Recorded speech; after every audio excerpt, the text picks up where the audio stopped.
or latch on without wings, and it just gets shot straight out of Jeffrey's tube. Oh no. He's done it. no. Again. No. But in essence, yeah, that would be mine, because then you could use them to forcibly board and try and take over other people's ships. But there's only one of you. I guess you'd have to send a lot of them. You're the weapon. Yeah, you're the weapon. Legionnaire. Just like the Legionnaire, but single-person Legionnaire. So you forcibly dock with the enemy, you force your way into the ship, and then you Short range, cargo/transport kind of thing for zipping about. Put cargo. Well, you could work something out, right? That's going to be my bit. With no quantum You're drive. the artist. You have to do it. Where are you thinking about putting cargo? I mean, Some little arms, like a little submarine, you know, yeah, little you could give it like a little Or, arm. or just strap it to the top like Strap the family it, wagon? Yeah, roof bars.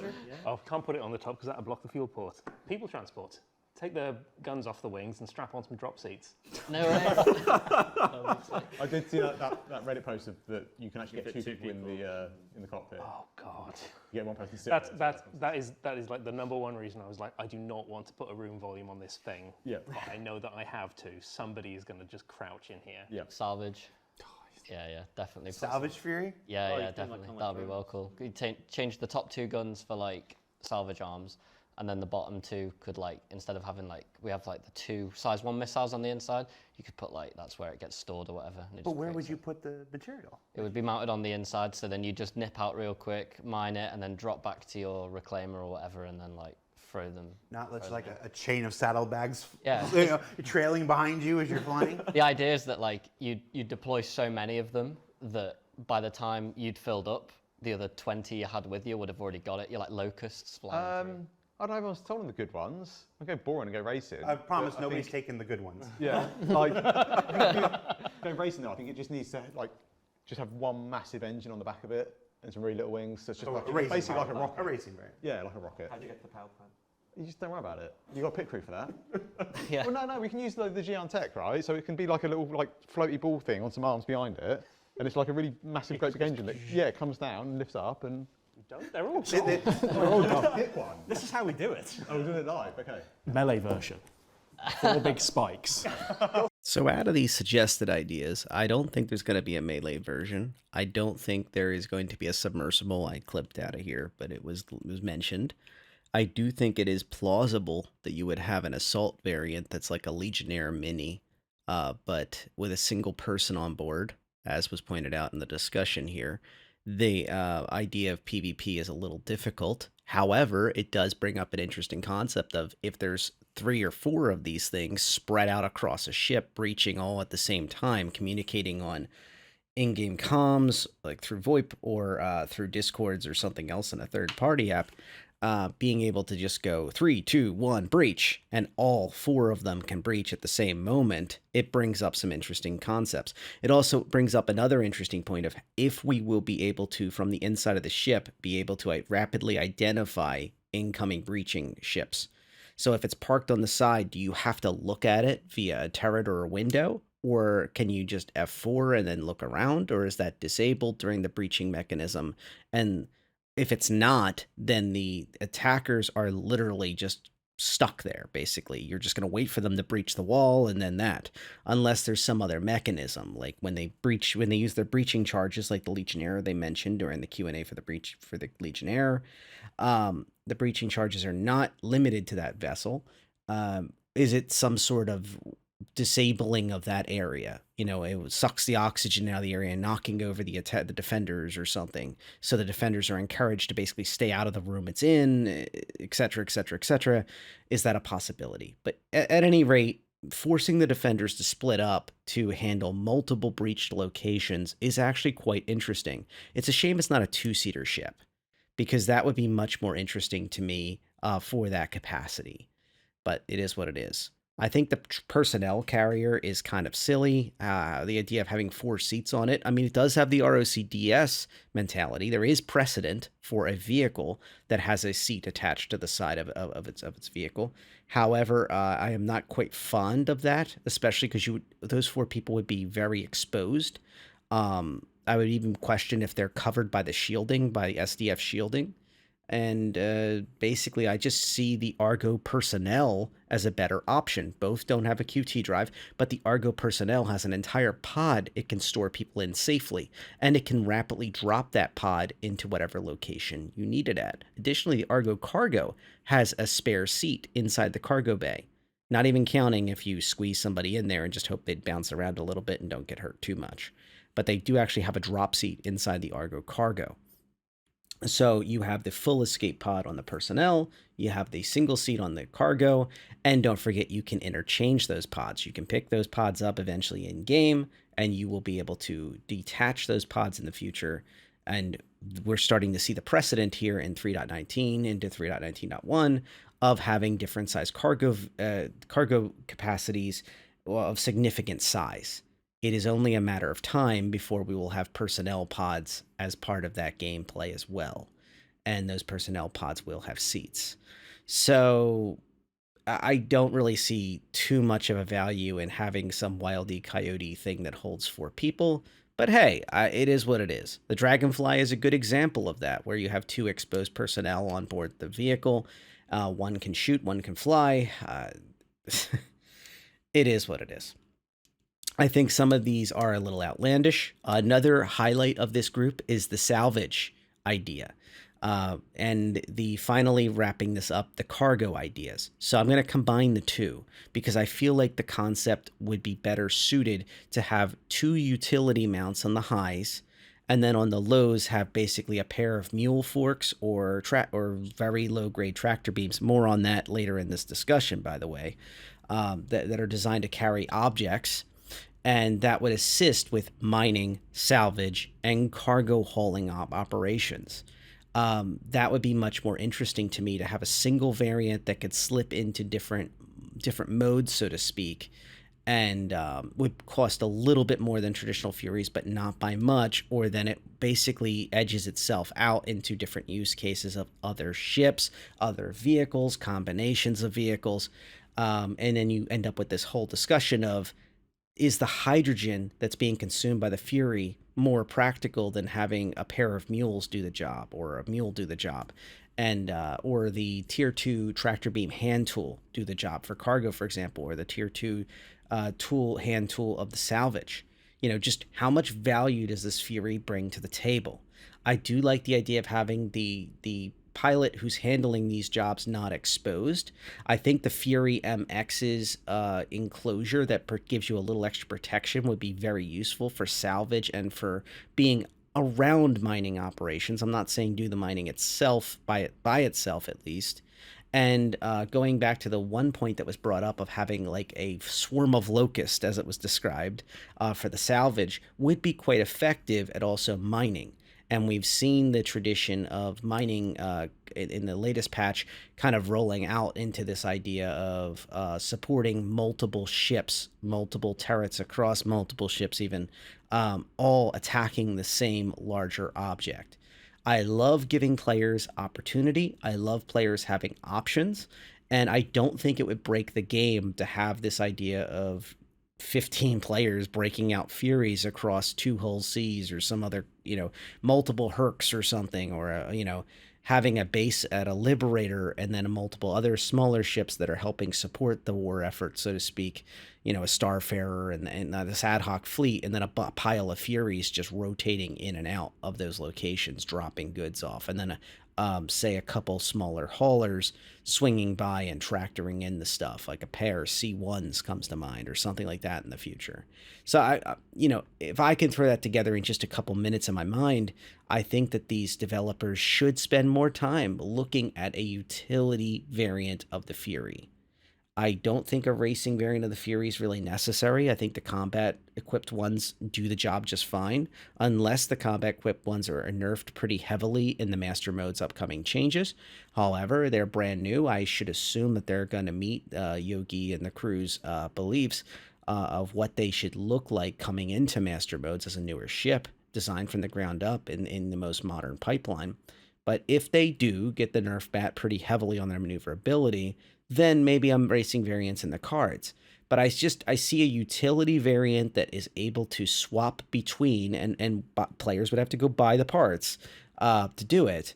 to switch between basic salvage, basic cargo with tractor beams, built in that are just focused on cargo, and then also basic mining support and whatever that looks like. And it may not actually be mining lasers. It might just be cargo, but it's instead of being used for cargo, it's being used for the bags coming off of a pile of prospectors, et cetera, et cetera. It really depends. I think we have to look at like what the power draw of these devices are, but it would be pretty cool to see a hyped up utility variant of the Fury. It is hard to kind of see through the hype and be like, what is good for the game long term, what is good for the game in the near term, and what is just right now the excitement hype train of a new ship. But I do think the Fury in a utility mode is good enough, and I'm going to stop there because this is already a long enough discussion.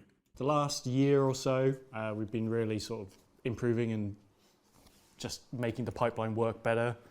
Mark and Corey have done a great job revitalizing all the documentation that sort of I wrote years ago and we've just lived with. But because I've done more and more leadership and directorship, I've not been so hands-on with things. So they've taken that over and built the pipeline. The last few ships we've released have gone through sort of that new pipeline and things have mostly gone smoother. Still doing some tweaks as we go. But ultimately, at the end of the day, big ships need a lot of resources to make them. And where we want to get to is a place where we're still delivering the same amount of content as we do now a year, as well as 1 to 2 capitals a year on top of that and supporting all the other teams like we do. And at the end of the day, that just needs more people. So you want to get to the point of delivering Yes. 1 to 2 capitals a ship. Yes. You're not saying that we are at that point. We're not at that point yet. We're building to that point. So the last few months we've been starting to expand the team, which people have probably seen with the introduction of the Montreal vehicle team. And we're also looking for more us in the Easy, UK. right? You want more spaceships, you hire more people, and done. Like it's this 10 more people, you can do 3 more ships. But there's obviously a lot of time and effort goes into like training up staff and making sure staff are, we're growing the team is quite a difficult challenge, especially when we've got like leads that are already at capacity, and then we're like, okay, we want to add, we want to double our team, right. And okay, well, we can't still have like it goes from one person that's already trying to juggle like 3 or 4 ships at once to then going, okay, well they can now juggle away, and it's like it's just not sustainable. So we have grown the team quite a lot in the last kind of 6 months to a year. We've started a new team in Montreal. We're looking to grow a second team and probably a third team in the face. If you've got like multiple teams and you're like, oh, you're the A team and you're the B team, or you're team this and your team that, and it's not a case of that. It's the way we prioritize our ships is we get our ship priority, and that comes from John and the execs and all the important people, and then we look at what resources we have and what people are best fitted for, and then we allocate work that we feel confident that people can achieve. And like if we had a new team come in and we're like, hey, we got some capital ships for you, here you go, you're not setting that team up to succeed. You're just setting up to fail. So initially we're getting them on board to kind of help fill out some of our backlog ships, help do some variants of existing ships. We're at the moment just trying to kind of, like I say, onboard them. They've been going for April 1st is when they officially started. Okay, yeah, a couple of months now. Yeah. And we're kind of, they're getting up to speed. They're doing a fantastic job of learning the ropes and understanding our processes and They're a pipelines. brand new team. They're not massive. It's not like they're anywhere near the size of the UK ship team. It's like, if I remember correctly, it's 3 artists, 1 designer. Is it 4 artists maybe? 4 technically. 4? 4 artists technically, but 1's in the UK at the moment. Yeah, and 1 designer who was here for the last 3 weeks doing his onboarding. Right. He's literally on a plane now back to Canada to carry on with those guys when he gets there. And when you get a brand new team like that, it's not even just them learning how we do things, because obviously every team does it. Like the way you build an environment isn't the way you build a ship, and the quality and the techniques and everything are massively different. So like if you've got a brand new team coming in, you're not going to throw them on a ship that's going to take them the next, for argument's sake, 18 months to develop, because like the quality in their work over that 18 months from when they first start to when they get towards the end is going to massively change.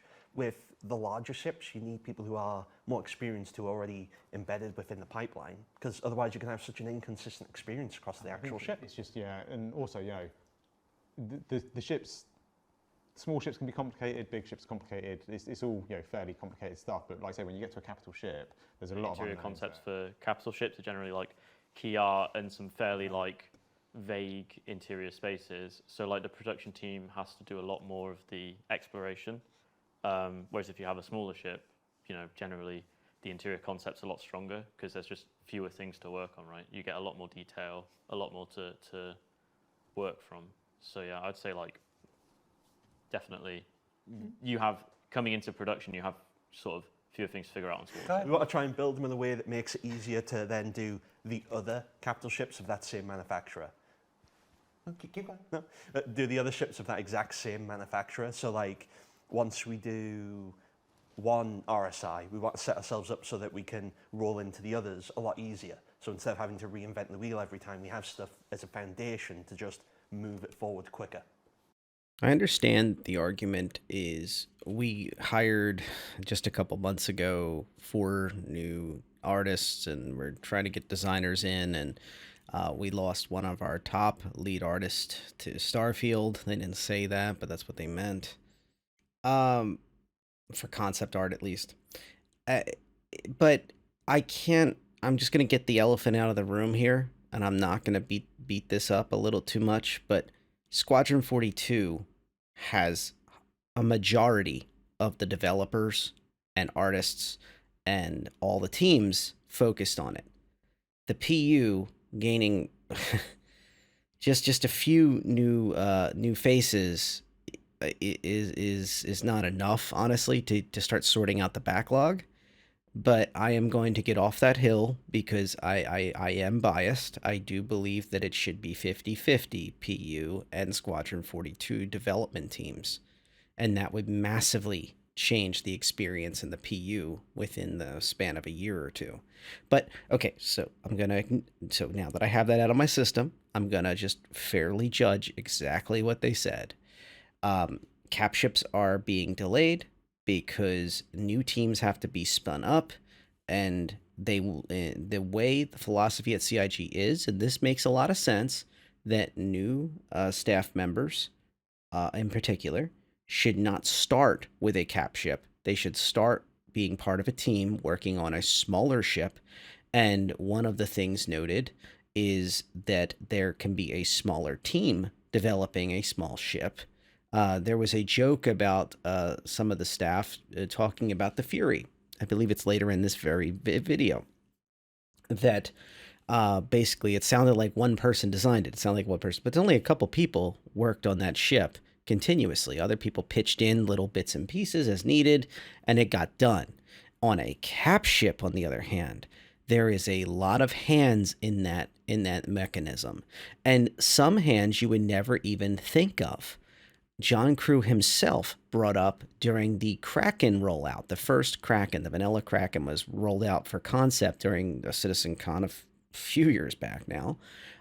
Noted that the economy team was sweating about the exact amount of cargo it could fit, and they changed the sizing of the cargo of its time. To be fair, SCU and cargo refactoring has been a discussion now, but back then it was a big deal. It was a thought of, if this thing rolls out anytime soon, will it destroy the game's economy? Is there even enough stuff to buy for this thing to fill up its cargo hold? So they spanned back some of its cargo areas to be smaller, where they had walkways between the different levels, and they had like metal framework that was blocking in different pieces of the cargo area.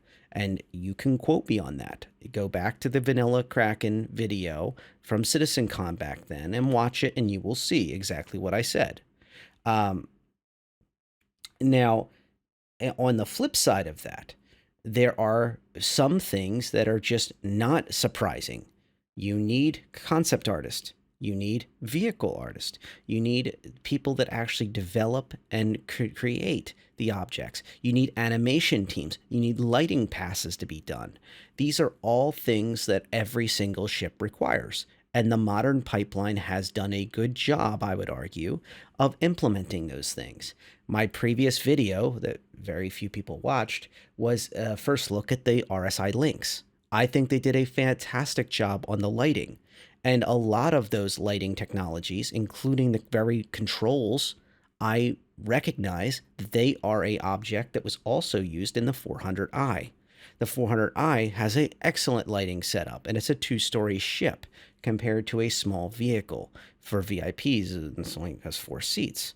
The difference is in sizing is considerable.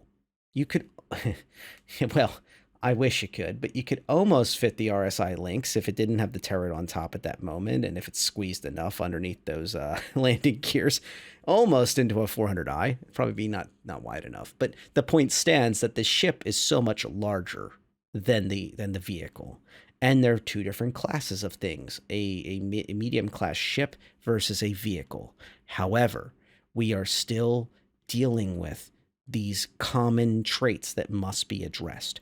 And I think that having more team members spun up, I wish the new team working up with the Turbulent crew, I wish them nothing but success.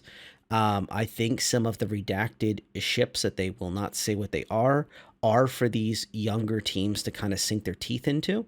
And I would also submit that if I was CIG's leadership, I would consider putting them onto variants of existing ships or passes of existing ships, helping to give them that framework to kind of focus on, kind of enhance something and really set themselves up for success. I think it's pretty cool that that's a thing. However, it does contribute to some of the blowback in the community of, we've already got enough light fighters. We've already got enough snubs. We've already got enough ground vehicles. Why do we keep getting these things? And one of the answers is, as you heard in this video, it can take up to 18 months from concept to actual flyable to complete a complete capital ship. And we actually do not... Depending on how you model, depending on how you classify what a quasi-cap or a cap is, we technically don't have a true capital ship in the game in the sense of an Idris, a Kraken, a Javelin. Yes, there are NPC ones, but the modeling of the interior is not completed in any of those. The Javelin's the closest. However, there's whole areas that are completely off limits. There are models that were created for Squadron 42. In particular, the Idris. There are videos, not in my channel, but other channels, that show you the entire interior of the Squadron 42 version of the Idris. I'm not going to comment or advocate for those things. As I understand it, there's something to be said about the interior of the Idris is supposed to be, at least that version, is supposed to have surprises in it for the game, the single-player experience that is Squadron 42. However, I do believe that it shows that it is not impossible for it to be brought into the larger and larger growing servers that we have in the PU. And with PES and all of the other supporting architecture, it is becoming more and more plausible to see these cap ships fly, if the policy would be to let them in. So there are some ships that I believe are completed, and technically they are relatively, in short term, could be rigged up for the PU, that simply put are backburnered due to they are supposed to be the hero ships of Squadron, or they are considered too difficult for the economy at this moment. There are other ships they're going to go into, like the Hull C, that are simply put, we're not ready yet due to significant room classifications and how you can have objects within objects and such. We're going to go into that in a little bit. But I believe the reason I'm bringing that up now is because I believe that's one of the hindrances and the fallbacks that's stopping capital ship development, even on the, let's pick a quasi-cap for a moment, the Liberator. The Liberator is a ship that has been directly quoted by CIG multiple times that it is intended to be in to support smaller ships being able to get back and forth to Pyro. It is a ferry ship. It is not going to be a game breaker, but instead an enhancer for smaller to medium-sized organizations to get back and forth.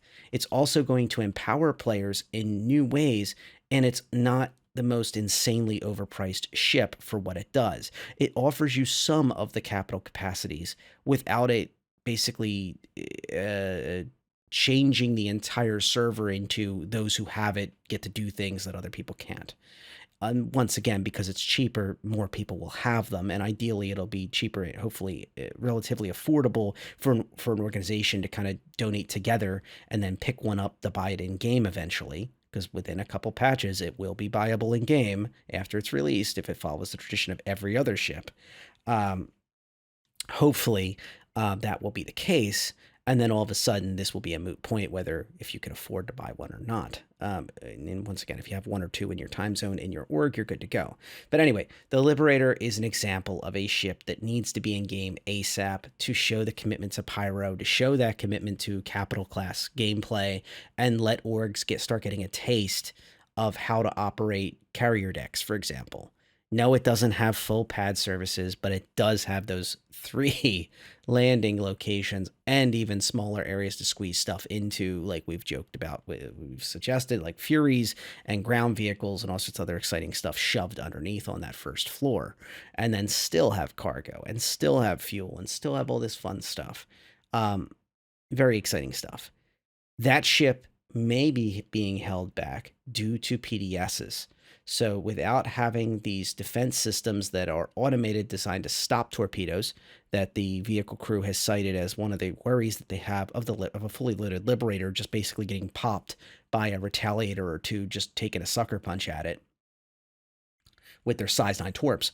The PDSs may be a system that is holding back the release of a Liberator, for example, and other cap ships. So I think it's interesting that they bring up just the interior design as a major hindrance of the cap ship, especially trying to go from a concept art into a design. But I would also submit that these technical blockers need to be fixed. Unless CIG already fixed them, unless we already have the wonderful things like PDS is already addressed.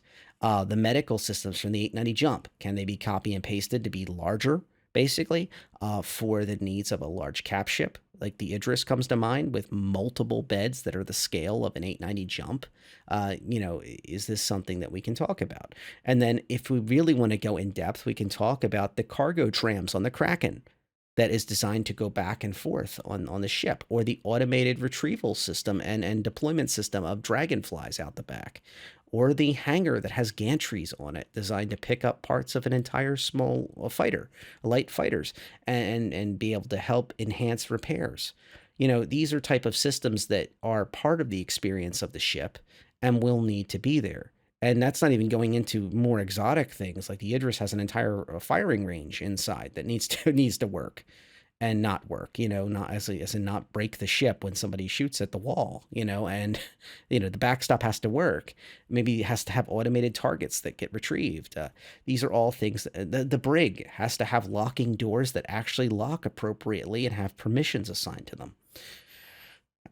So I think that's an interesting note. And then taking it a step further, we also have to talk about animations and more animations that we're just starting to see being caught up on the PU, where players and NPCs are animated correctly. And then my final point is going to be crew. So these larger and larger and larger ships, I think it would be fair to put them in game, even without NPC crews, with the understanding of, look, you can take this thing out with only 2 people on board, but you're not going to be able to get much done. Without an engineering component, without having the people that can reload those PDSs we talked about, or the main weapon systems, without having all these crew members to fix these things or handle boarding actions or whatever, you're going to have a bad time. But the NPCs really should at least be present enough to be able to be put in the turrets. We have seen that where people have taken over NPC hammerheads, where the hammerhead NPC turret owners, the turrets will basically shoot at whatever's attacking the hammerhead. And that would be an interesting concept, is if you can spawn a ship and then bam, all the turrets are full of NPCs that will fire upon whatever attacks the ship. That would be an that would be an interesting band-aid before actual NPCs could be hired and ran by the ship and sorted out. But I digress. And yeah, one other final thing I have on my list here is armor is not physicalized yet. It's not real yet, but it is on its way. Capital ships are not going to be anywhere near as impressive if a pair of Hurricanes can start tearing off their engines or something like that and basically harassing them. Capital really needs to have some presence where people are actually afraid of it and able to counter it with only the appropriate type technologies, larger weapon systems that are designed to fight capitals. Yeah, that's neither here nor there. Still, good discussion. I'd love to see more of this, and I like the honesty that this is in. I would like to see more of these brainstorming type videos where you have these groups of people that are being very honest.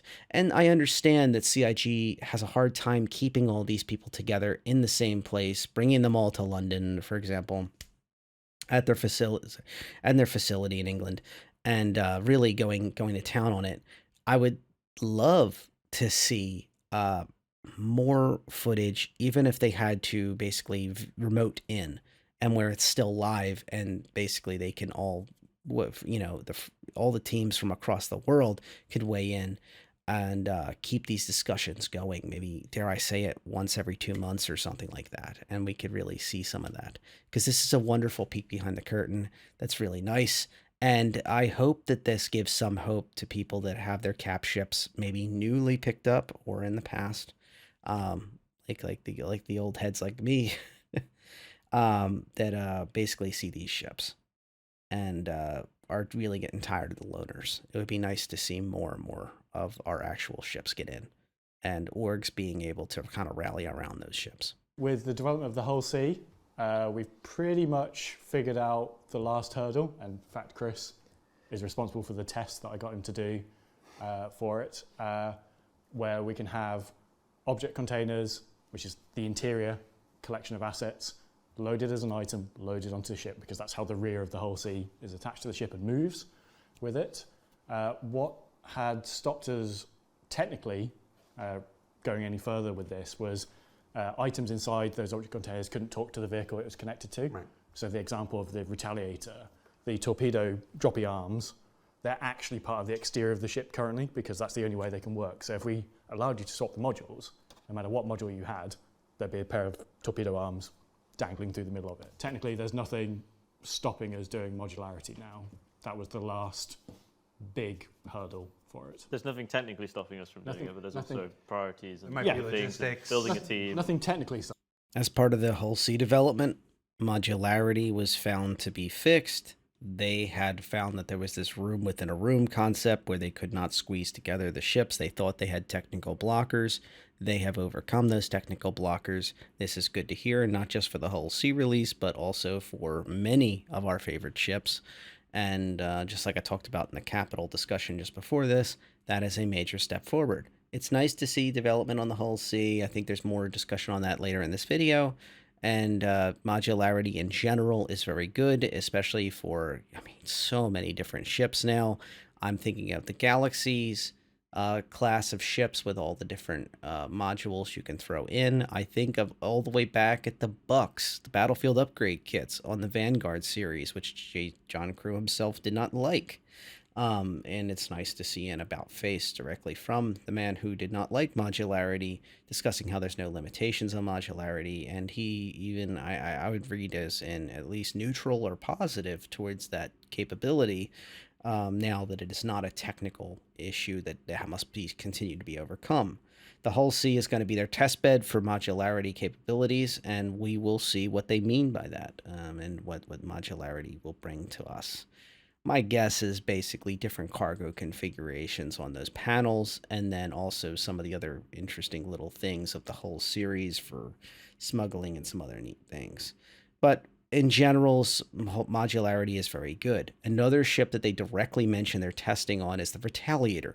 And the Retaliator is a ship that has long been drawn out on its modularity. It has cargo. It has a passenger area. It has a drop bay on the front where literally the bomb bay doors would open, and instead of torpedoes, it would drop players. It's got some cool stuff. And as a cargo runner, it's fast, it's in a straight line maneuverable, sort of. And also it invites the enemy to not know exactly what it is until it gets scanned to know if it's running cargo or does that thing packing 6 size 9s. Another neat thing about the Retaliator, it's 2 different modules where it has 4 torps in the front, for example, 2 in the back.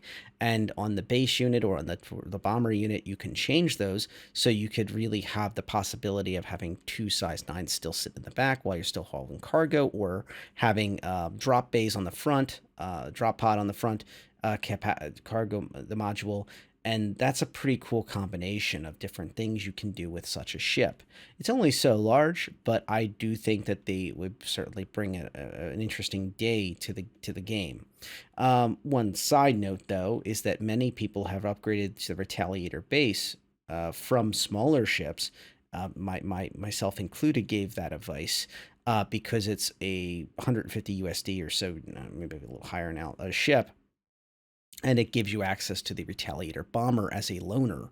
That would change if that modularity is completed. This could also be an indication of why CIG is interested in completing modularity as a way to encourage players to buy modules or upgrade the ship and other modularized ships, getting them off the loaner matrix. And also, finally, that'd be another checkbox where you could remove the Retaliator base off the backlog, because technically it is on the backlog. If it does not have ships and it's on its loaner is the Retaliator bomber, technically a different ship because the bomber has the 2 bomb bays configured inside of a Retaliator base. That's a tongue twister. All right, let's keep moving. Really under heavy active development at the moment. So physics team have done a lot of work in the last 6 months on it. We're now at a point where other feature and gameplay teams have joined them to sort of work out the quirks with it. The vehicle content team have provided assets of ships set up in this new way of doing things. Should caveat this, it's not a vehicle thing, it's an everything thing. Every destructible system in the game will use this. So whilst everyone sort of uses the vehicle example of like, bullets going through ships, it replaces the prop breakable system, it replaces the environment breakable system, it replaces the vehicle damage system. There's another one I forget. So environment teams, prop teams, vehicle teams, we're all working on this at the moment with a bunch of use case scenarios that are with the engineers. So it's more like an overall destructible physics system. Yes, yeah. People have probably heard the word Maelstrom in various monthly reports. It's more than just the physicalized damage for ships. It is a global destructible physics system that we're not going to sit here and commit to it being applied to every single element of Star Citizen. No. There's always going to be performance considerations. But you develop the system, and then you start to see where you can plug it in and apply. You'd find use cases for it. It'd be like a general system. This to me is an example of something that's a blocker for true quasi caps and caps being implemented in the way that actually feels satisfying to the users of the ship and being practical for org needs. Having a giant hit point pool that a size 1 or size 2 weapon system can just sit and stare at and just plow away on until it blows up, even the size of an 890 jump or a ship that's going to be even larger, like the Liberator I just cited earlier, where an entire org is operating out of, is not good.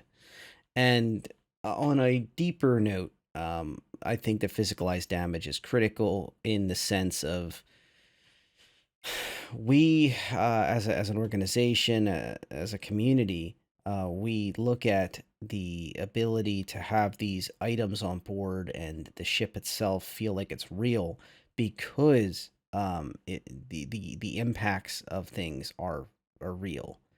Having just once again a pile of hit points in a bucket is not going to feel the same as if the enemy fires a size 7 shot off a burst off an Ares Inferno, and it actually hits a module that now you need to repair or replace on board, because it actually passed through part of the armor. It ripped into the armor after the final shots and hit a shield generator or hit something else.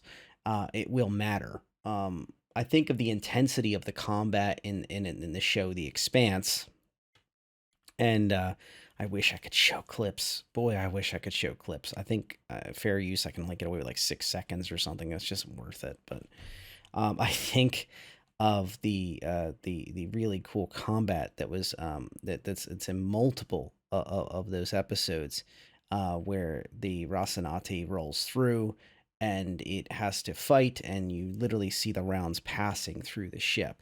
Or even at the beginning where the Donninger is taking the railgun hits and it's just blowing apart like the entirety of pieces of the ship. It feels real. It feels like you've earned that fight if you win. And the damage is not something that you have to like step outside to see. It's in your face. It's real.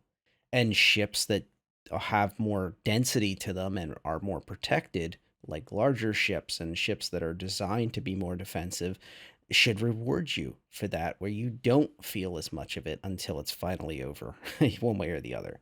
Or ships that are spread out, where people have less risk because there's structures that are reinforced only in certain locations, and the ship is so dang long or wide, or both, on the whole series. I think that's it's going to be interesting, and once again, it breathes life into the game. Combat should kind of feel like just natural part of the game. And I'm not saying it's the only thing. I'm not. It's of course there's other things going on in the game. It's a complex simulation that we're dealing with. But at the end of the day, having just a pile of hit points is just really lame. And the sooner we get away from that, the better, especially for the larger ships that everybody is clamoring for. Additionally, physicalized damage, I think, is one of those things that really needs to be implemented to make repair gameplay loops, salvage gameplay loops feel more real, feel more earned. And I've been seeing the recent tractor beam changes as a positive thing, where you can literally pluck off different weapon systems off of broken ships or not so broken ships and put them on other ships. And that's a nice step in the right direction. But physicalized damage, where those weapons are literally blown off of the ship into pieces, and then you have to salvage them and figure that out. Maybe even down the line, being able to identify a broken wing off of a ship and where it came from, what ship it came from, so you could track down your missing friends or something like that, or for a mission. That'd be really cool. And a lot of that type of emergent gameplay is only possible the more and more that we physicalize, the more we realize these things. And it's not just a the good ship model is replaced by broken ship model 75% hit points or something like that. And the other side of the ship shows damage when you're actually hitting the left side of the ship. It just feels very lame when that happens.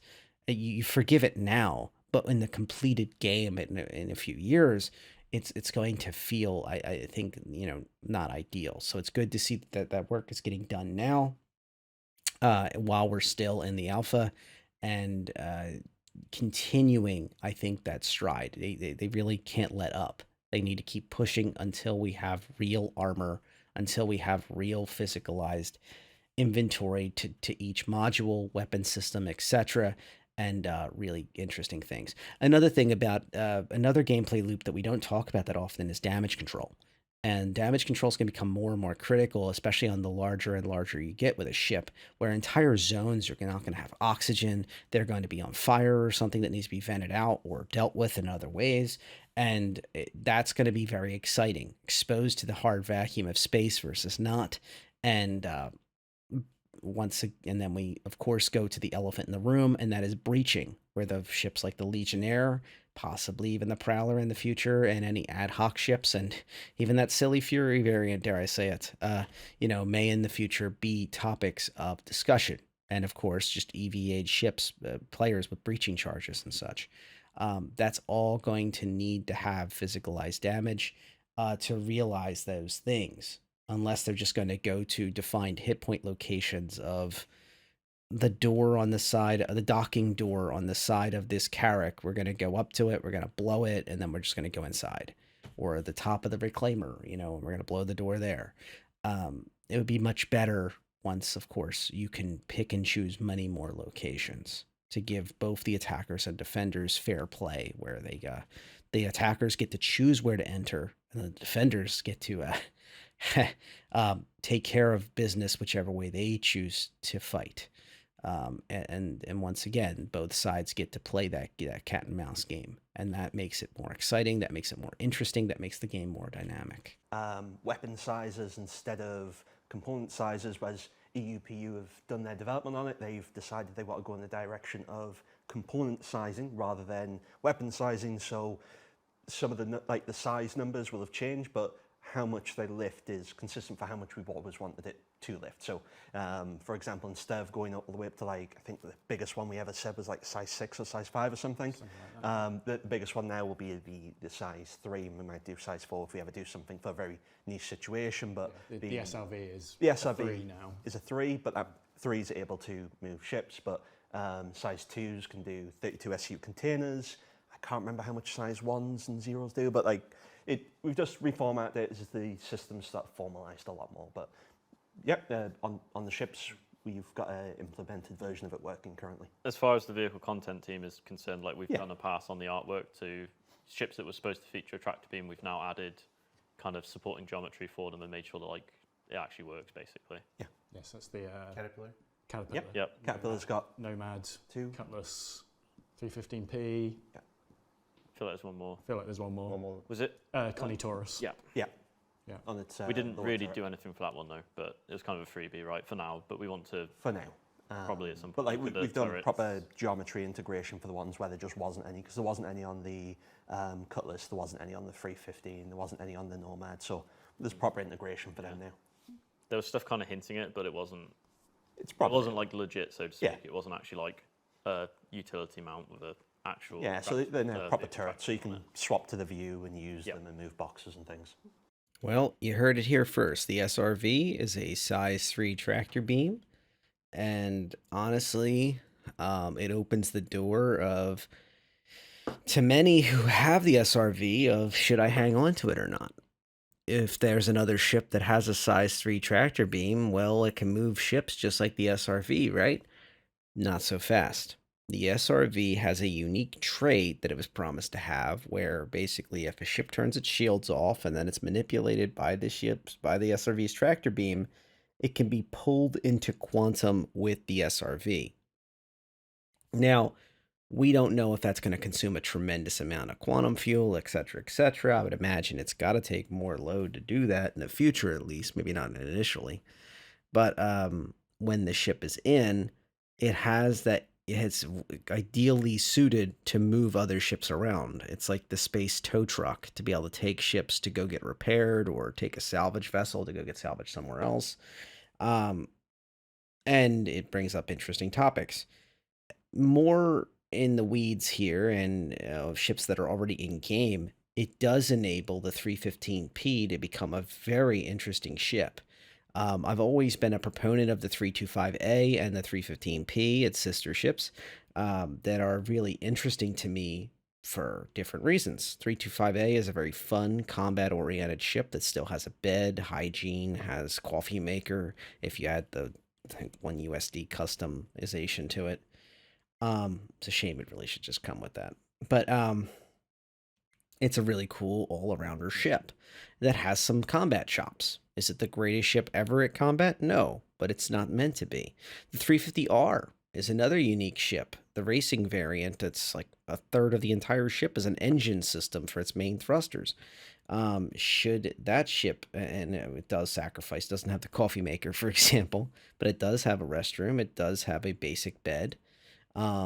Should these ships be the ships to look for?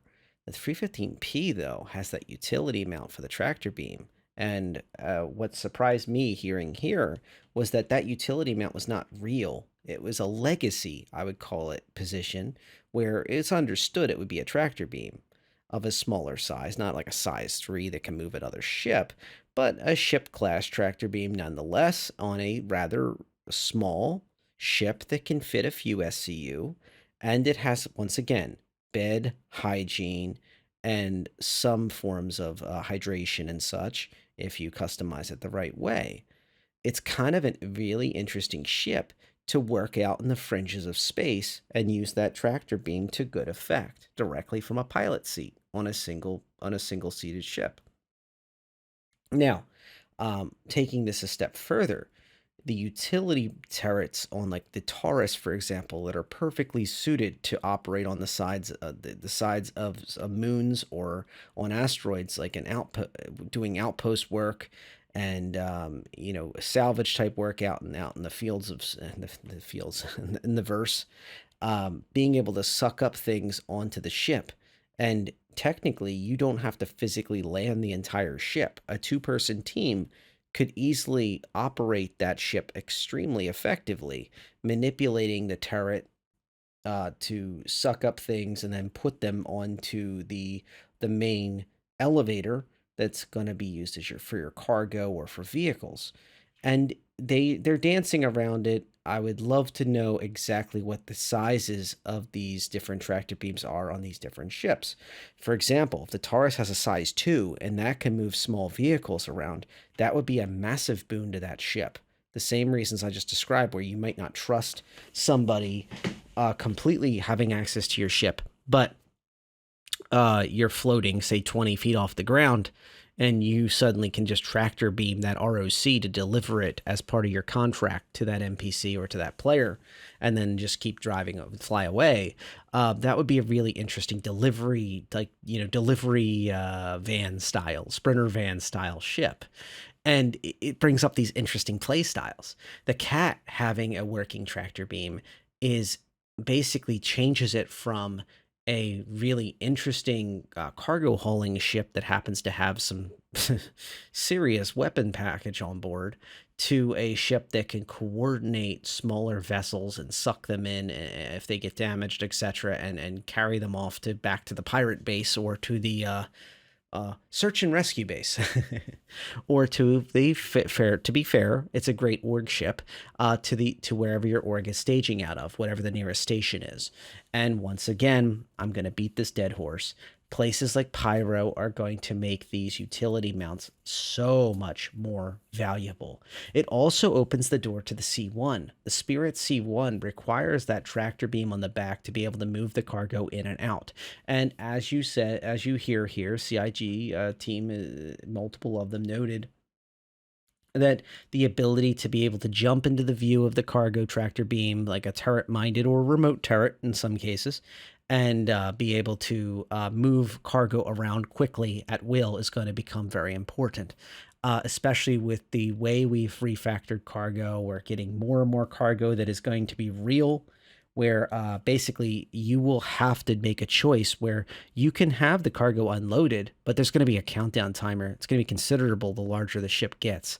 And having a tractor beam on board that you can just throw that stuff out and be able to pick up bigger and bigger boxes and be able to quickly do that, just move a couple, medium-sized cargo containers and just bam, bam, bam, bam, bam, and you're done within the span of a minute or two unloading the ship, is going to become extremely valuable. And ships that have that utility mount are going to have literal utility and realize some of that missing utility that they are going to get to enjoy. So pretty cool stuff. A little note here.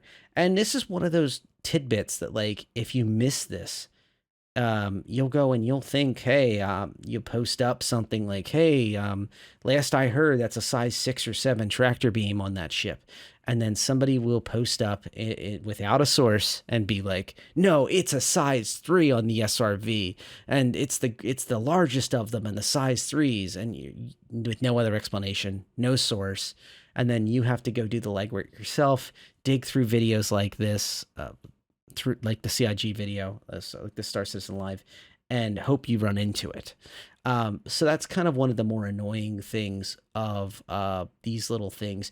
But I don't want to chastise CIG for being open with their development. Clearly, this is something that's just being set up now, being experimented with, and in future patches will be rolled out to the community. And I value that. I want this to be something that they don't feel like they should feel like they need to hold back until it's absolutely perfect, because it also gives players that ability to decide. Right now, we're in the middle of a large sale. They can decide what they want their fleet to look like, what ships they don't want to melt, because they, now they're finding out there's tractor beams and utility going to come down the line, or ships that they might want to pick up, or CCU2.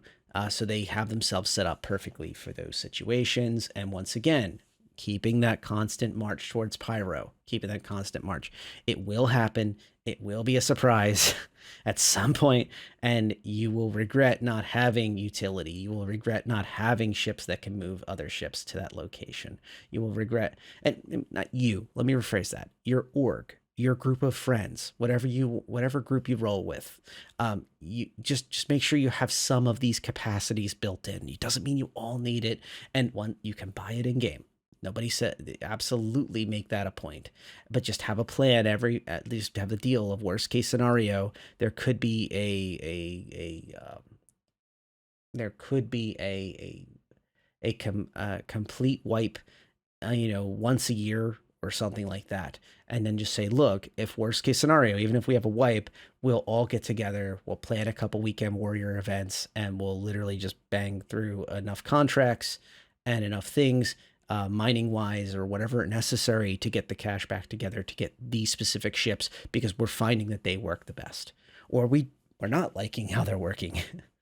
And yeah, that's some of the things I have thoughts on for tractor beams. I'm very excited, especially showing my bias once again. My little 315p will finally get its day in the sun, and I'm very happy to see it.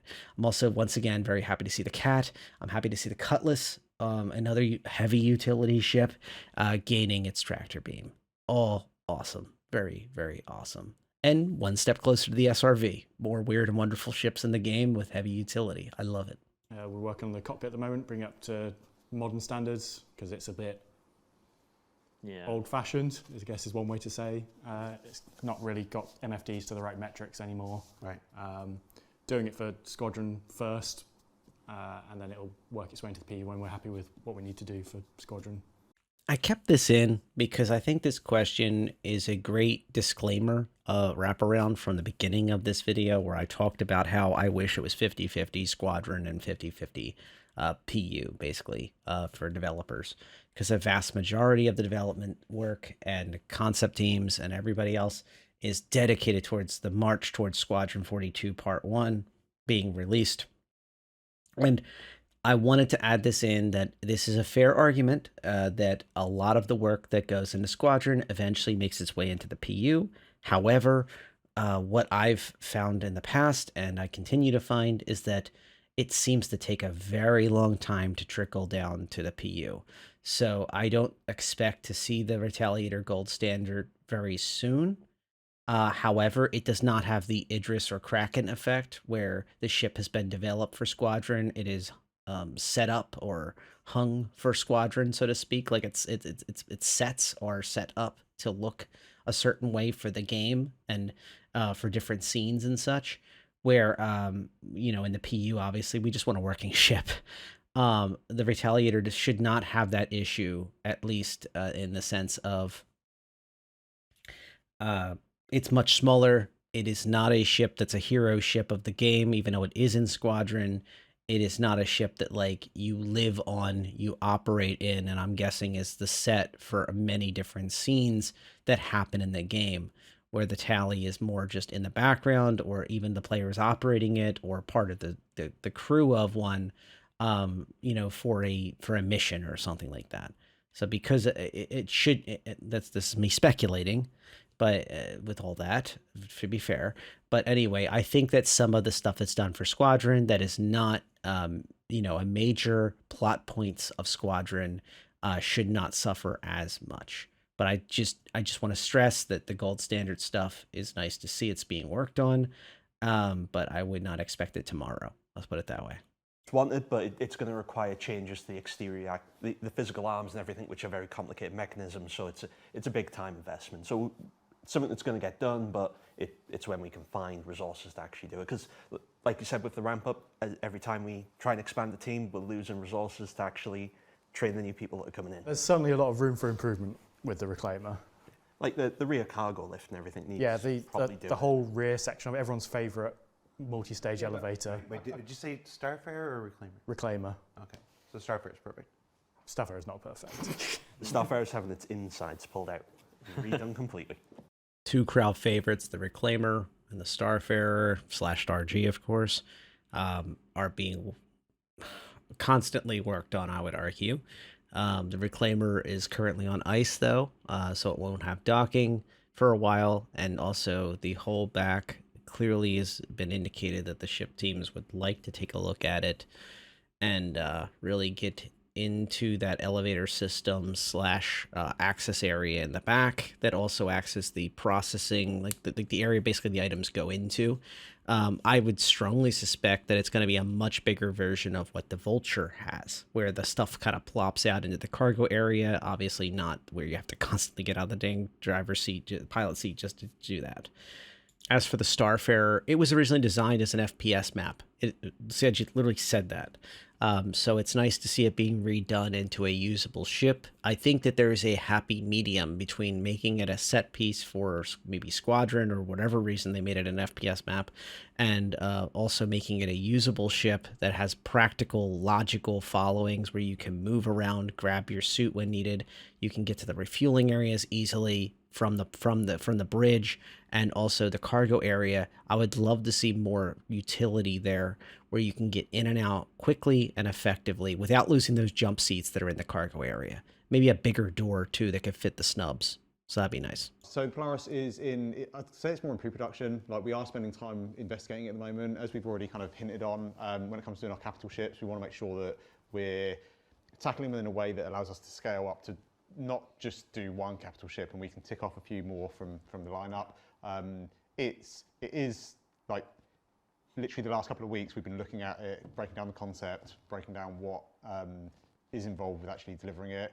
I think what people need to understand as well is, this is quite an old ship. The concept is quite old. There's a lot of gaps in it, as Corey mentioned. So really, we're just doing our kind of our sanity check on everything, make sure we've got everything in progress. It will be going into full production very soon. Shortly, very, very soon. Very soon, TM. So Chris deleted the old interior setup level for it this afternoon, ready for the new one. So that's how soon it is. We are working on it. Yeah. It's just Yeah, there isn't a full team on it yet. Okay. We're doing the pre-productions. That's we were in the pipeline last time. There's been a lot of pre-planning changes to help us further, not have us trip over ourselves. So it is in production in that sense. Yeah, it hasn't started like white boxing. Open max, we haven't started the adding assets to the editor and stuff, but we are basically doing a full breakdown of what we've got, working out how we're going to tackle it, trying to get the plans in place, and answer the questions. There's some holes in the concept which we could do with a little bit more work on, and they're a bit loose. So it's just kind of breaking down that stuff. Another interesting ship, the Polaris, is something that I see as a wonderful ship. The Torps to me are relatively balanced in the sense of PDSs will impact their performance. So you can't just wander around the countryside just blapping things with the ship compared to with ships with STS cannons. So it's a little easier to balance them. In addition, there is significant cost to those torpedoes. So we don't know how much it'll cost to have a railgun round or the energy to fire off a laser, but most likely a size 10 torpedo is going to cost a considerable amount of credits. We've already seen the size 9s on the Retaliator be significant in value, or the Eclipse, and on the Eclipse. So to reload those will be considerable. And additionally, the Polaris is needed, though. It's a light capital in the sense of it's meant to be high speed, low drag for a capital. Hopefully it keeps its capital class radar and its scanning facilities are going to be very good for combat scanning, at least. And its hangar will be realized into a true hangar. I think that's one of the things they're dancing around here about the blind spots in the design and the concept and getting it right. It'll probably have the same hangar the Odyssey had, because that's what they've said in the past, is that they want to have that to be a real true hangar. So that's probably going to add some size. They may have to make some changes on the other parts of the ship to really fit it. And I hope they just don't get rid of my pool table on there. But the Polaris in general is going to be a really interesting ship with a relatively limited crew for a capital class vessel, and also limited services, smaller services than other ships that are of that class, smaller brigs, smaller medical facilities, but still has them. So it'll be one of the first ships that's truly an Ord class ship, especially with that hangar on board. As a reminder, you don't have to fit your entire fleet inside that hangar. They could take turns rearming, refueling, repairing, especially if the ship is designed to go longer distances. I think of ships that are designed to go a little bit longer haul as kind of moving as a wing with a Polaris would be a very interesting concept, or a Terrapin that's designed to hop ahead and scout for the ship and then find it targets while it's hunting them down. This type of ship is also needed if you have ships like the Liberator in game, where basically this is the thing designed to take them down. So very interesting stuff. Looking forward to seeing what they do with the Polaris when it's finally getting to white box phase. Hope to hear more. Often gets overlooked on the roadmap is it doesn't particularly show like people moving on and off projects or tasks. So you could have like someone on the Polaris for 1 week and they go off it for a week and then they go back on it for another week. That will show as 3 weeks continuous. Or you could have one person come on, one person go off, then another person comes on, and that will show 2 people for that entire time. In conjunction with that, we've, as part of all of our pipeline work, we've been moving away from our previous scheduling method, which is what the roadmap uses, to being more in Jira. And then because that live updates with the data as we're working through things, and then at some point we go back and put it in there. So there is a bit of lag in how the roadmap updates. So yes, people have been working on it, but it's not like hey, we've got 8 artists working on it since 2 weeks ago when the roadmap said. So like with the Apollo, because the Apollo was mentioned as well, is that's pretty much what we've done on the Apollo. We had one artist working on it, doing all the pre-production work, making sure it was in a good state, answering all the questions that were unanswered on it, so it's ready to go into production. It is not in production. We haven't got a whole team of artists working on it, but we've done all that preliminary work, and that's why it's not been on the roadmap, because someone's been allocated to it, they've been chipping away at it and getting it ready. So the Apollo is still in a holding pattern, unfortunately, getting ready to go into the pipeline, but not being actively developed at this time. It was originally said that there was a blocker with the drones. So there is, I think it's 2 stretcher-style drones that are able to recover people from space and bring them into the bottom of the Apollo, and that was a major blocker. That was one of the reasons they didn't allow the Apollo to get developed. They didn't want the whole ship done, and then its actual, one of its main utility features was not able to be completed. Unfortunately, they nerfed the Cutlass Red at the same time everybody thought the Apollo was going to be starting to roll out. So when the Apollo Triage and Medevac got delayed, the 2 variants, it certainly changed the game, or should I say the tables of what people expected. So it's nice to see them setting expectations. I wish that the Apollo was a little further along, to say the least, especially because right now there isn't that many ships available that can offer regen within the verse, and in particular, those ships tend to be huge. The Apollo has a very good capability with its modular bedding, being able to set one or even both of its medical rooms to have the ability to do regen with a single bed instead of 2 for a tier 2 or 3 tier 3 beds. You could even have 1 and 3. For example, you can have both extremes on board the ship. So it's very interesting. I think also with the Apollo, we're going to start seeing the medical supply roll out. As a reminder, the Apollo has a relatively small storage area on board. So those little medical closet style things and whatever SCU of storage you can really squeeze onto it will matter, because the more aggressive the treatment, including regen and other very, very high-end treatments, will take up more medical supplies, as they've said in the past. So a ship like the Apollo will have difficulties having many people regenning.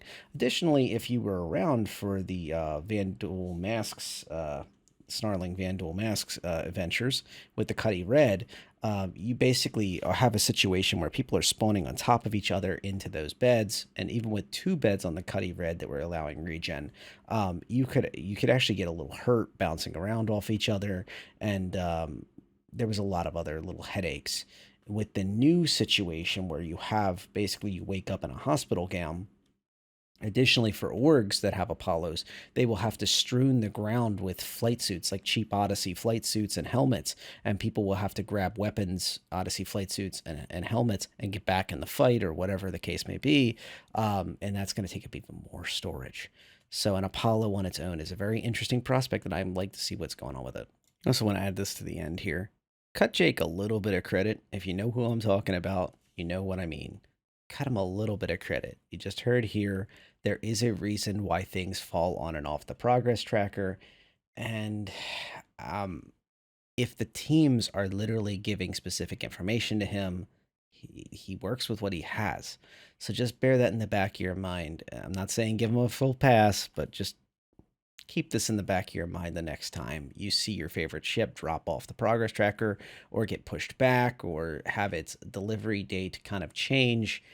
There's probably some very good reasons. There's probably teams being redirected and such. And more accurately, reach out to CIG in general and ask these questions for ISCs and such and at events, wondering where these things are going. And it's less so don't blame the progress tracker is what I'm trying to say. So when we go through and do gold standards, using the Retaliator as an example, a lot of the components wouldn't fit through the doors of the Retaliator as you tractor beam them out and move them. So the doors and things have been widened so they would actually fit. Another thing is what components are actually meant to be taken out with tractor beam. So it's size 3 and capitals obviously aren't meant to be tractor beamed out. You're supposed to go to a dry dock and someone else will take it out for you because they're too large of components to do, because theoretically, to get to them, you need to cut parts of the hull out because they're just too large for a person to lift. So the size 0, 1, and 2, you should be able to tractor beam out. Doors that don't fit currently, gold standard will address that. But until we do gold standards on the interiors of a lot of the ships, there may be doors where you can't get them out or places you can't get the components through. There is a couple like random occasions where like we get like as artists like, oh, can you jump on this ship for like, you know, it's like a half an hour fix to allow you to get your components out your ship, and like we have those, we've got all of the ships like divvied up amongst ourselves, so like even though people leave and people join, there's like the list of all of the ships and it's like, okay, you're responsible for these.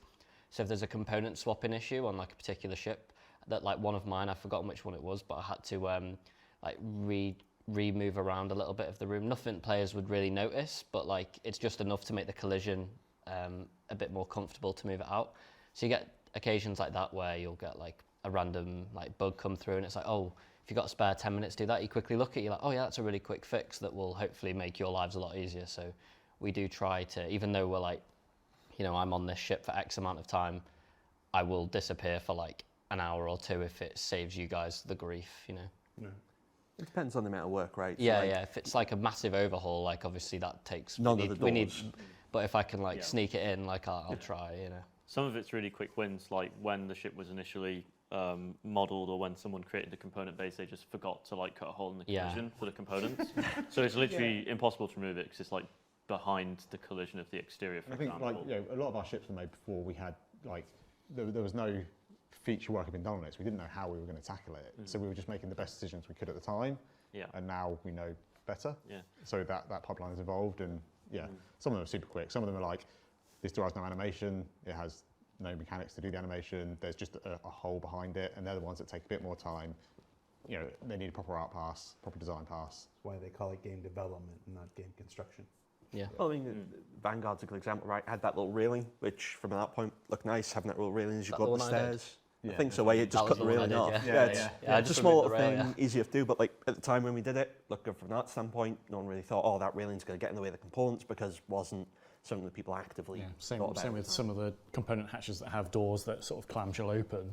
Yeah. They were done so they open it, looks nice and cool, and like, yeah, it'll fit out there. You can get. But then when it comes to actually taking it out, they're like, they're a centimetre not far open enough. Yeah. Yeah. So there's all sorts of little things that you don't. So I think that's a big part of what Gold Standard is. These are all the features we need to support in our vehicles, and it's basically making those vehicles comply with those features. We had it with salvage as well, right? Like, Yeah. It was like exactly the same thing where it was like, oh, there's like loads of quick fixes we can do, or like, okay, we need to dedicate some time to this. And then when salvage first came online, we like had quite a few of us did a working big on it pass. to really try and like get that stuff sorted out. And other ships that were made maybe more recently, or whenever like particular ships, you'd go to fix it and you're like, this is fine, Yeah. great. It Big green becomes a tick. part of your, Yeah. your validation. It becomes a part of the like acceptance criteria for the ship. Is it needs to support this feature. So we would bring those features into the like review process and basically make sure actually, if we're making a new ship, it should have physicalized components, etc. That all of the features that exist for the ship will be, validated. I let this one roll. Didn't really see a lot of need to jump in on it. And to be honest, I don't have a lot of comments. It's great information, and it shows kind of the mindset that they're in, both in the past and now the present pipelines through development. And it goes to show what the Golden Pass is all about. A lot of people say to me, what is the gold standard? What is this Golden Pass? What is a pass that's not a gold, whatever? And the point is, at the end of the day, it is to make the ship come up to modern standards. If it has docking issues, it's going to have those docking issues fixed.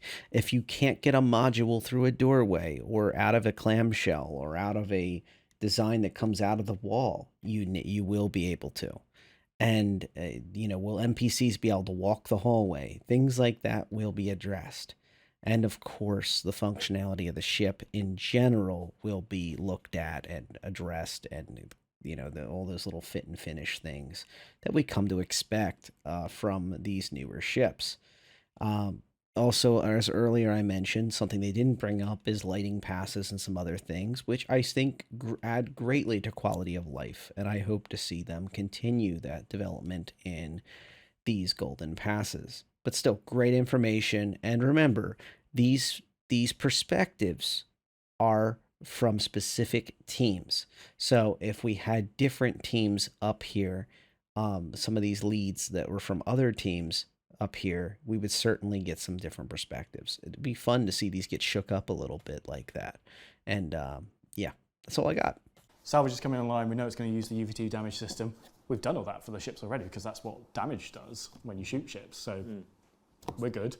And then when it came online, we were like, oh boy, we're not good. Yeah, well, we didn't realize quite how much of the the visuals would affect the actual data. So the parts of the ship that were like slightly wouldn't necessarily take as much damage, and they it'd look fine when you've blown this thing up.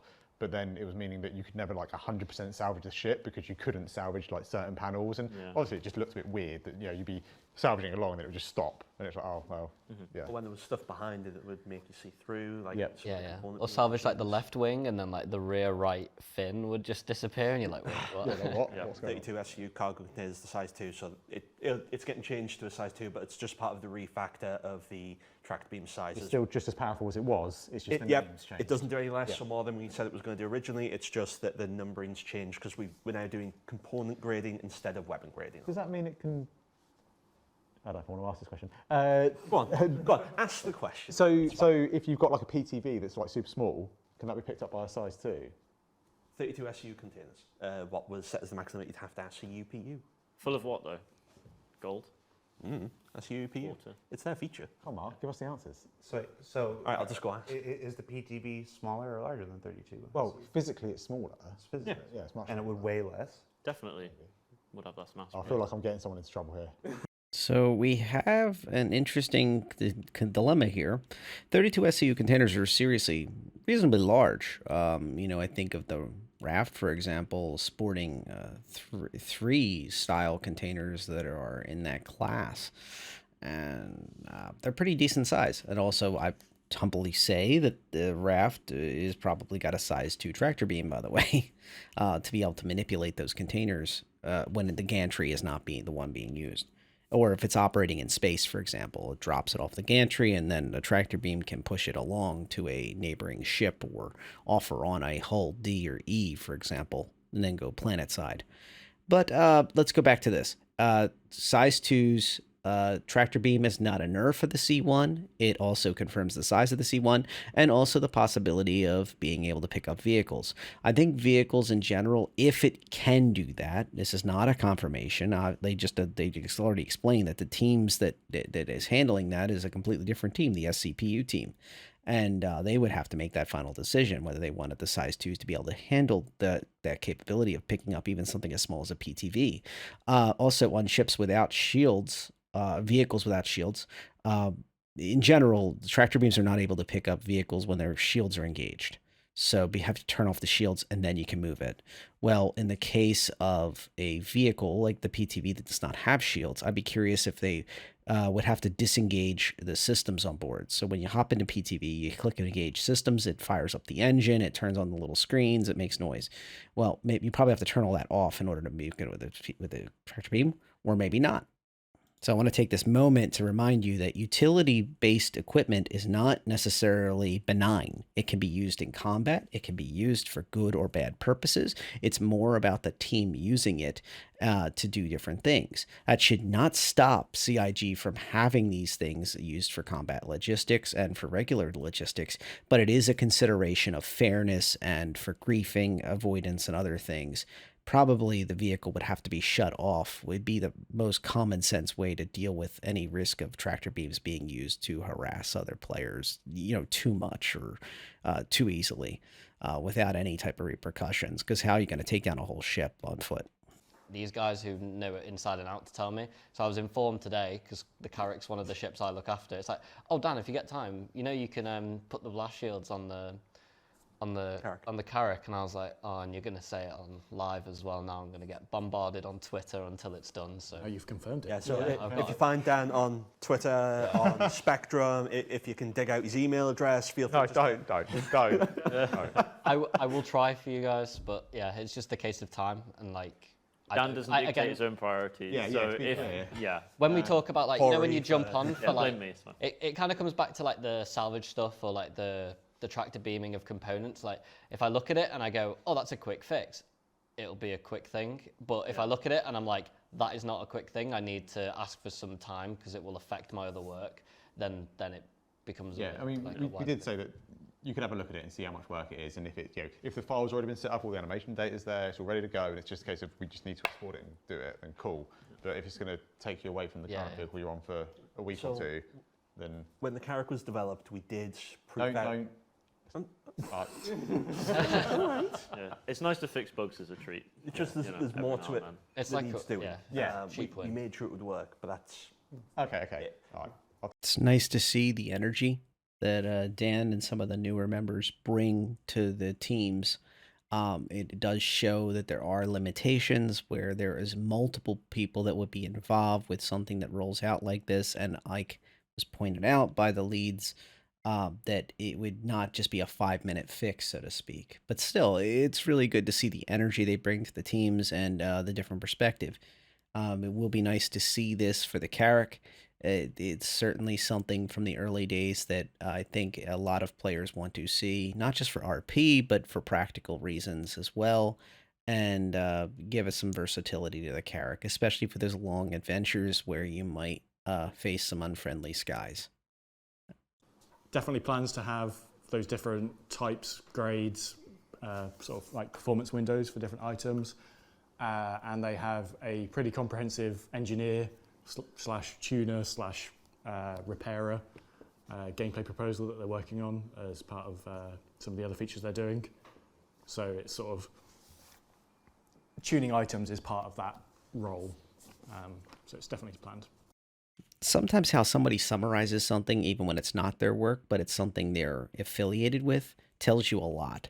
So the plan is still going to be that there's these engineers, and then there's another class of sub-engineers where it's like they're just for tuning, and that is still the case. And there's different types of modules that are military, competitive, stealth, sport, competitive is that one.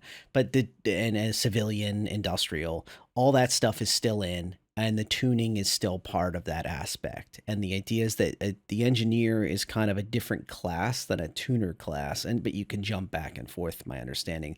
The last time we've heard from the EUPU team on the module talk. Still, it's nice to see a confirmation that's still the deal. There's Redacted, that's on Josh. Yeah. There's Adam. Will I talk about that one? I'm trying to think what Adam's doing. Who knows? Spirit. Yeah. Yep. We've got Too late. Too late now. It's on that one. I was pretty sure that one was safe. So we've got the Spirit in. What else do we have? SLV just finished art and design. Yeah, yeah. Obviously, Hull C. yep. Hull Just C. at the end, in its final teething We've got some stages. more redacteds that are on Chris. Got What else is there? What the US working on? X1? What's the US working X1's about to start on the US. Technically, that's had a little bit of work done there already, but Yeah, the Storm is storming through he production. did it. He did it. No, it was in the segment. It was in the episode yesterday. Oh, you said the storm is starting through. Yeah, no, we actually we missed the narrative bit. It's, again, some of the things that missed through. It's like, in case you guys didn't catch it from the episode, the Tumble Storm is in a concept promotion right now as part of Invictus, but it is already in production with the LA Well ship folks. into And production. it's looking good. That stuff you saw at the end, that was not concept art. That was the actual white box and well into gray box stuff. It's looking great so far. They're doing the Santok guy as well. Yeah, we'll be updating for the We'll be showing you an update on the Santok Yai for Alien Week in just a few weeks. Montreal working on some variants of an existing ship. I'm just trying to mentally go around the floor. Pretty sure that's all of them. Because we're doing Retaliator stuff we're doing, we talked about before. G12? G12 will be going, so in the next year, backlog ships that will be going into production, caveat, things can always change. Yeah. Polaris, Apollo, G12, Raylan, X1s. This is a tradition where basically at the end of the episode is a lot of the information in very, very quick order. But the Polaris is nice to hear it's getting worked on this coming year. The Apollo, it's nice to hear that's getting rolled through the pipeline, the Apollo series, I should say.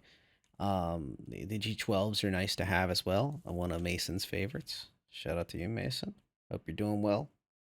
And there is a lot to be said about the RSI focus on cap ships that they're about to go into. So it's a little bit of cheat because obviously the rest of this video I've had basically reaction takes to what's been played, and then I react to it and discuss based on what we've heard in the past, based on what the community wants, based on multiple sources, that we've had, try to piece together some things. But in both in use cases and an analysis of where you should be with your fleets in your org and such. But the RSI lean seems like it's going to be started with the Polaris, and then that cap ship will roll into other RSI ships.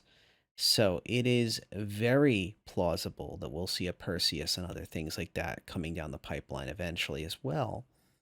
And I think that the push for that is, it's unfortunate that Banu Merchantman's going to take a back seat, but it is kind of a way to deal with the community's concerns around the backlog. So we have a lot of larger ships into quasi-caps, into caps, that are in these classifications that are just sitting in the backlog.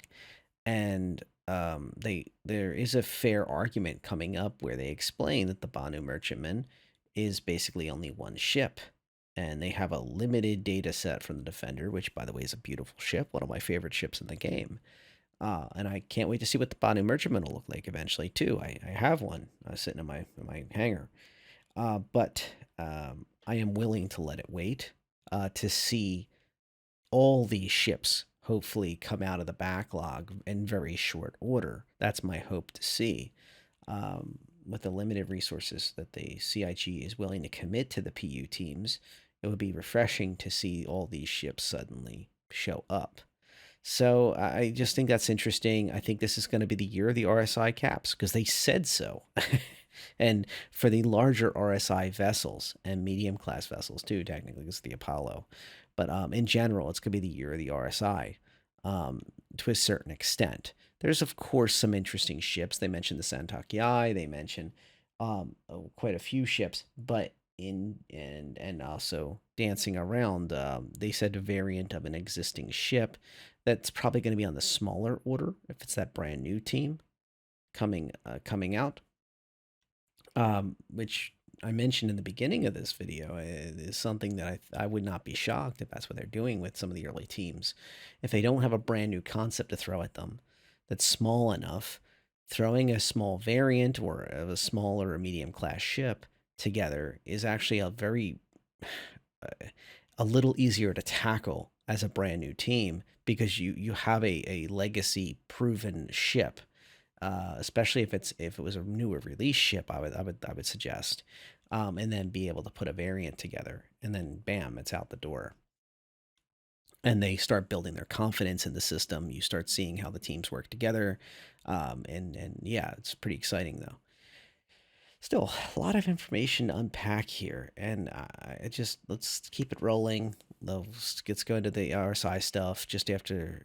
I'm gonna go and skip the Banu, where basically the gist is the Banu Merchantman's on hold. Hate to say it, yeah, but that's how it is. Doing the Polaris first helps reduce the amount of work needed for the Perseus and the Galaxy.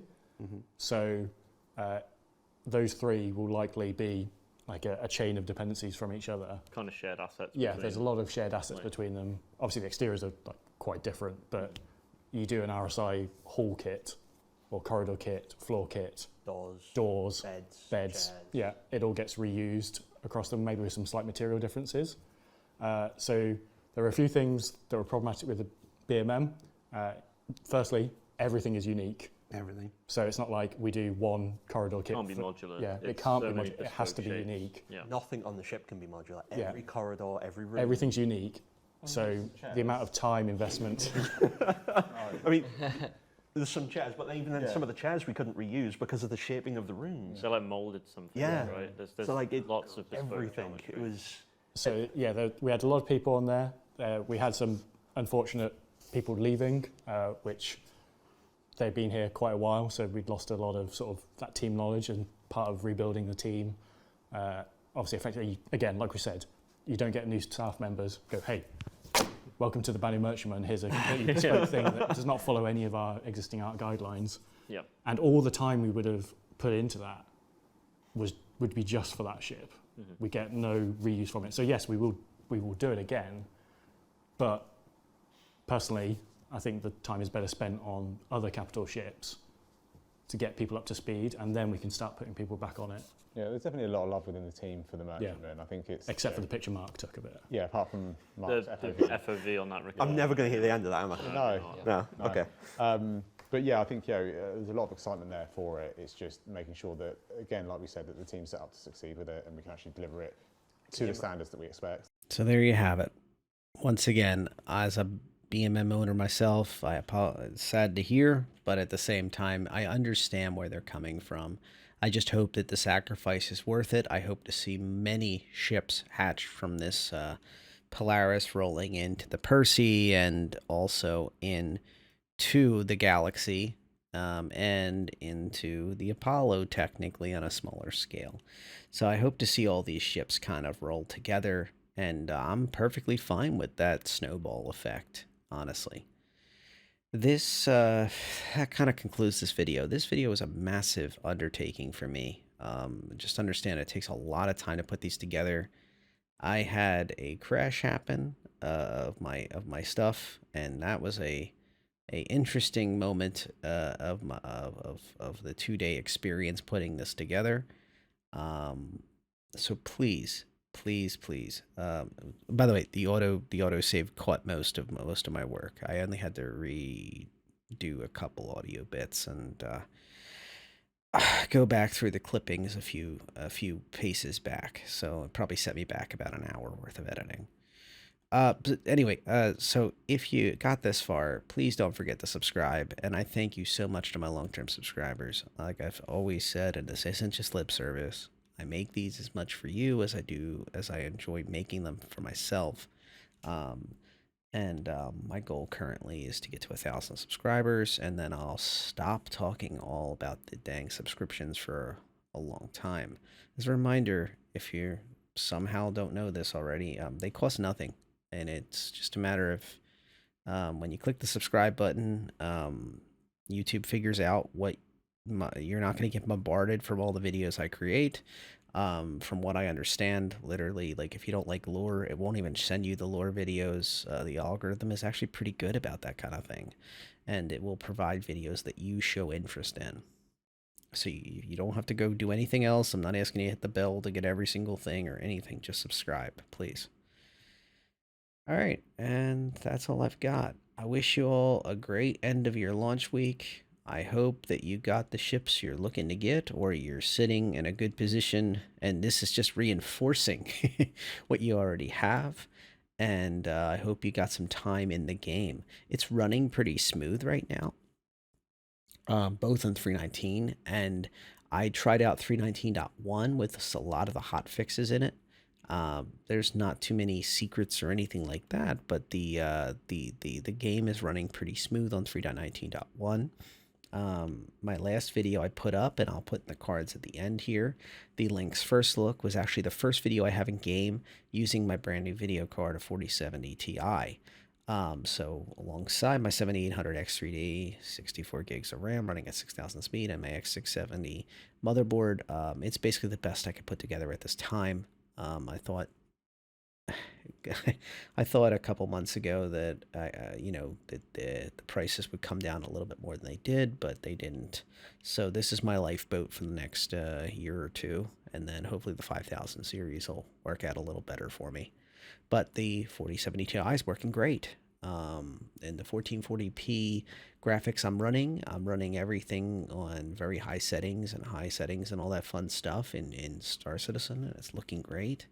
I'm pleased with it. I'm getting not 60 frames every single minute, but I'm getting 60s and 70s FPS. And once again, I'm not trying to feed you anything. Literally just watch the previous video and you'll see for yourself. In the top right corner, I have the R display info up.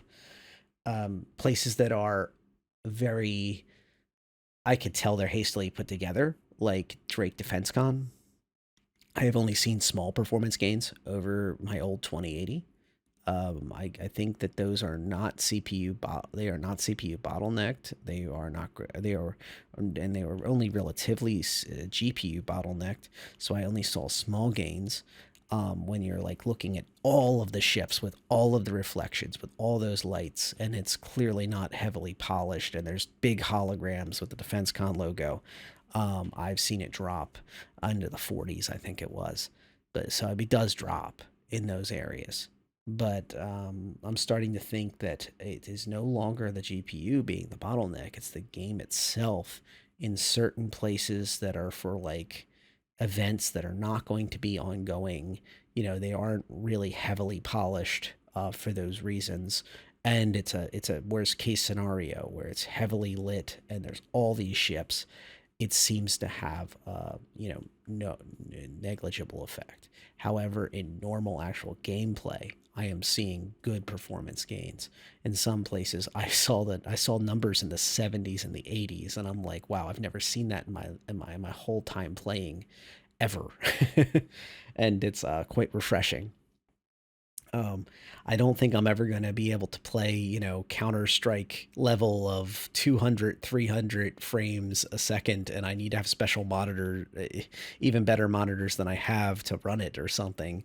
144 megahertz monitors running at 1440p with 1 millisecond response rate is what I have. But obviously, even that has its limitations. Obviously, 144 frames is the max, right? I don't think it's ever going to even tax these dang monitors at the frame rates I'm running, but I'll take it. I'll take it any day of the week. And I'm hoping to see steady 60s as the game continues to get polished and refined and such. And most importantly for me, remember all of these FPSs are during active recordings. So it's certainly worst case scenario for the computer, having to record while it's rendering my games, and have other programs running in the background, of course, right? So I'm hoping to see steady 60s as a goal in the whole 3.19 patch cycle and beyond, and that would be very exciting to me, especially because I'm trying to provide the best possible content to the channel and enjoy the game. That goes without saying. All right, for real this time. That's it for me. Fly safe.